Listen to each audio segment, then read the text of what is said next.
There were bats in the disused railway tunnel under the hill. It was fenced off and the darkness was inky. A sign explained that the bats were endangered with an illustration.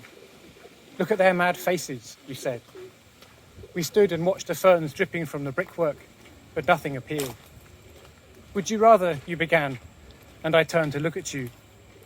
Would you rather have an ear for a mouth, or mouths instead of ears? We parted at the edge of the wood with an awkward wave. I did not know if our restraint was down to inexperience or just the sense that we had time. We sat together and read. We visited the library and listened to the birds in the park.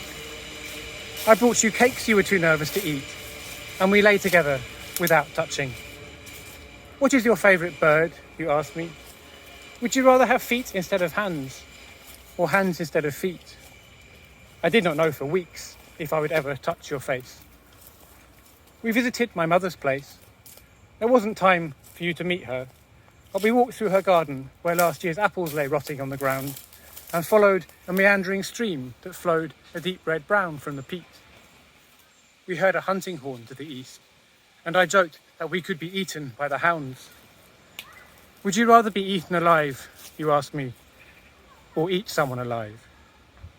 We laughed and flashed our teeth.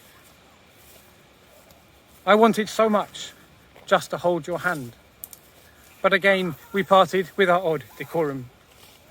We finally found the courage to embrace after a visit to the city farm and some small beer. Our mouths were wet, and in that room hung with red drapes and effigies, we fell together nose to tail on your low bed. But I found between your legs that you had another face. You smiled warmly, as you always did, and kissed me on the cheek. Ears, feet, and be eaten, I said. But listen, how do you wee?